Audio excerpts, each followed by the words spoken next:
So, I guess I wanted to go over my favorite cameras of all time, and I know I say that a lot, but here it is. And I'm manual focusing, so maybe we'll have some problems, we'll see.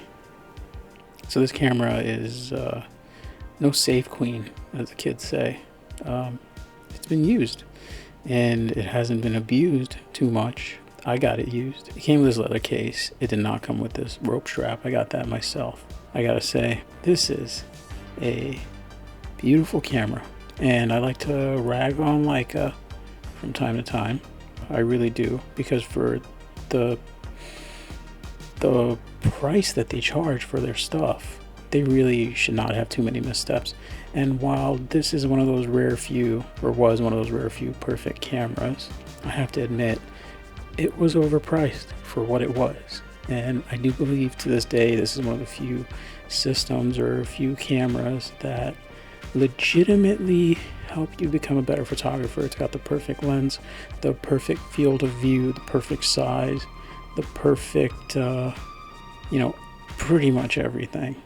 And while it's not really pocketable, you can definitely put it in a small bag and you can carry it around you all day, because it is actually very, very light. It's a lightweight camera, and it really, at least the original Leica Q was fairly no frills compared to the Q2 and now the Q3. And to be honest, I'm not really interested in the Q2 or Q3 unless there's always a caveat to pretty much any statement. It is the monochrome version. If the Q2 or Q3 monochrome were to come my way, I would definitely go for it. Unfortunately, this guy is going, because I can't afford to, as you can see, I'm mostly film these days. I shoot mostly film these days, and I can't afford to keep this camera, even though I bulk roll my film and I develop, at least on my black and whites at home. So yeah, it is going. I've had it for a good while. This is the second Leica Q that I've owned. It's such a great camera. I had to get it back, and it honestly never disappointed me. I guess the price was a disappointment, but used prices for this stuff, for the Q, the original Q, and even the Q2 now, are actually really good, I have to admit. But this video is really about well, I guess I'll title it something like, this is peak Leica BS, or whatever. That word definitely sticks, I think.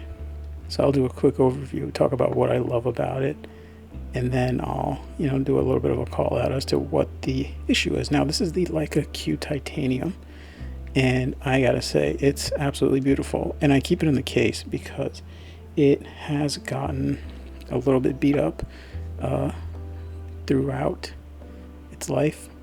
It's definitely been used, but not abused, like I said. And there's a little bit of, there's some dings right there, but everything works just fine. Yeah, this toggle is kind of annoying to use, because the on-off switch is kind of annoying to use, because it goes kind of flush here, and then like my finger just slips, so I have to like go like that, and it's very like not stiff but positive to this day, and it's been turned on and off a million times, but it's still like, it hasn't loosened up. It actually requires a little bit of a back and forth, you have to kind of just do that. Obviously the on-off switch, you got the record button. Don't use this camera for video. It's terrible. It's not a video, it's not a hybrid camera at all. I always tape the microphone, those little perforations for the microphones, because I'm not shooting video. 1, 2, because it is a fixed lens, you run the risk of dust ingress. And it's not a weather seal camera either, although I have to admit, I've never taken it out in the rain or anything, but I think it would be okay with a couple of drops of water on it or some mist, and it definitely seems to do fine in humidity. Yeah, so in terms of that, there's really not much of an issue. I hate the big red Leica logo, but I just do. Let's take that hood off. By the way, one of the best hoods ever made is this crushed or square or TV style or whatever Leica hood, and this is one of Leica's best lenses ever made right here. The Summilux 1.7 28mm, and it's got a spherical element or elements. I haven't looked into it too much, the actual lens construction, but it's got a wonderful lens and one of the best lens cap, because the old school felt lined lens caps, please, let's everyone make it a point, all the camera companies, please bring these back. They're the best. I love them, although I'm going to say I have knocked it off once or twice. So this is a lens where the hood pretty much stays attached forever.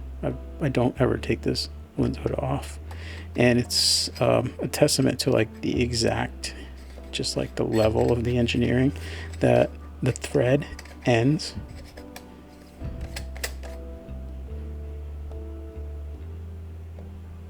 for the lens hood ends exactly when the lens hood is on straight. Like, that's exactly where the threads run out. You can't twist it past this, right? It's on exact, and the threads are done. There's no clicking, there's no nothing, there's no hard stop. You just the first time you put it on, you gotta muscle it through a little bit. Anyway, beautiful camera. Yeah, it's on there. Let's take that case off. I like to use it, like I said, because it keeps it safe. And the bottom doesn't seem, not much going on the bottom. We got a little bit of quote-unquote damage here. We got a screen protector on it. It's like semi-matte. So one thing, the coating on that viewfinder, it's got a pretty decent viewfinder. It's more than usable, but man, I just can't seem to get it free of smudges. The air coating on the lens finder seems to be intact. It just seems to react really badly to, I guess, body oils, because, I clean it and I can never quite get 100% of the smudges off, but once I do get it acceptably clean, like, I'll immediately put my eye up to it, and it's like touching my eyebrow or the orbital area, but, it just gets gunky immediately, but it works. Once you put it up to your eye, it works. So the viewfinder is great. Buttons are good, solid buttons. To this day, no issues whatsoever. I have the screen set up to show monochrome because I shoot a lot of black and white film, and I kind of want to carry the experience across to digital.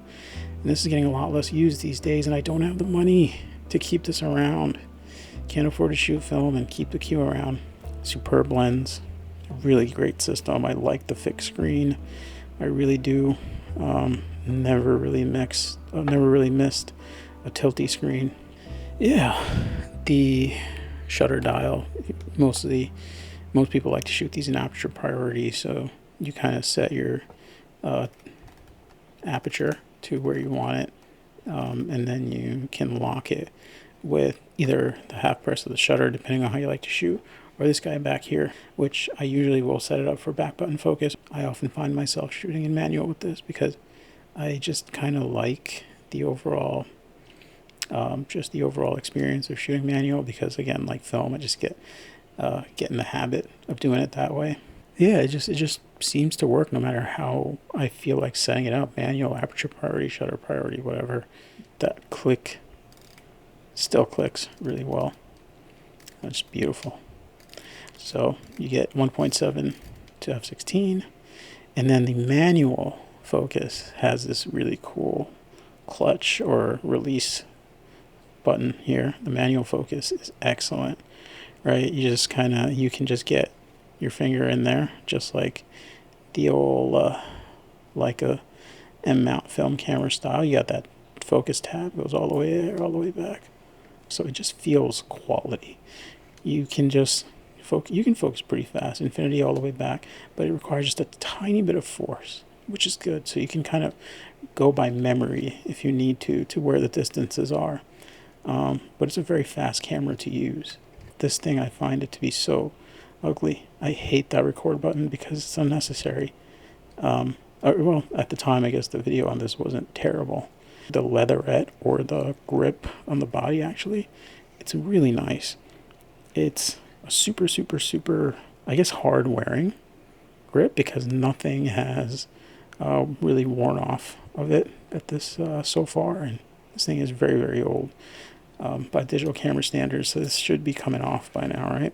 I really like this color scheme, I'm not gonna lie. The titanium with the black body, the black lens, and then you have the if the logo was also all black or not there, and they just had the writing up the top, and then these red accents on the lens, the focal length of the lens and the distance markings with the red accents, then they would really stand out. And I think the contrast, I'm manual focusing, I think the contrast would be so beautiful. Look at that. That would be just beautiful if they didn't have this big distraction here. So, Leica likes to show off their brand, but sometimes hide it, because look at that. It immediately just improves the overall aesthetic, I think. But I'm just a Leica logo hater. All right, so let's get to the Leica moment. I said that this is Leica's best work, but like most of Leica's best work, there's like caveats, and so what is the issue here?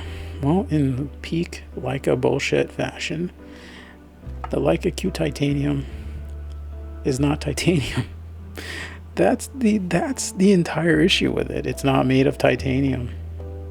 It's just a color scheme, and they charge the premium for it. I know they do the same thing with the Safari and the Ghost and all this other stuff and all these special editions, but why? You had a chance. You're charging money anyway, so just actually make it out of titanium. Now, I don't know what the limitations are, but I know they've made, like the Leica T, it's made out of solid, it's milled rather from a solid block of aluminum, and I mean, they did that, so why not the Q titanium?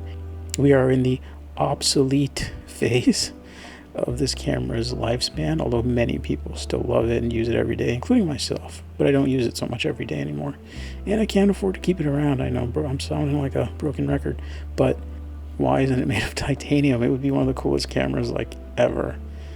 And yeah, if you're gonna charge the money,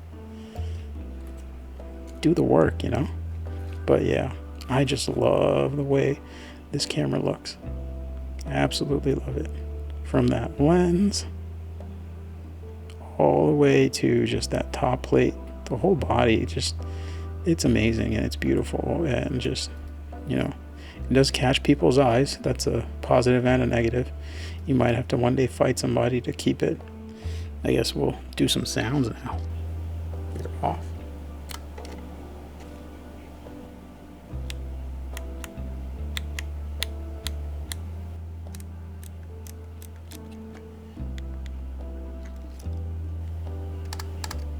And that's the sound of the shutter. It's so quiet, probably. I've got the microphone right next to it, so.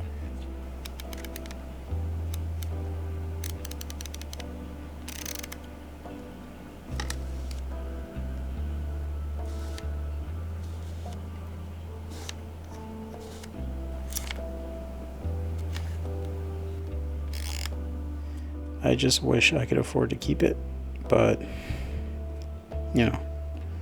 it's got a good sensor. It's really easy to travel with. It really covers really all your film, or rather all your travel photography needs. The autofocus is good enough to keep up with, like, if you've got kids, so it's good for events and family stuff. Just a great general purpose camera, obviously, just amazing entry photography. And then it also does macro. And it can also sync at a very high speed with a flash because it's got a leaf shutter. It also has a pretty fast continuous shooting speed, although I've never really messed with it much aside from testing it. Menus are just really simple. And it really does that thing that makes tech or tools or electronics shine, is where it kind of gets out of your way and it becomes a bit second nature to use. Well, that's it. I guess I'll keep this one somewhat short. Yeah. Subscribe, I guess. And I'll keep doing this.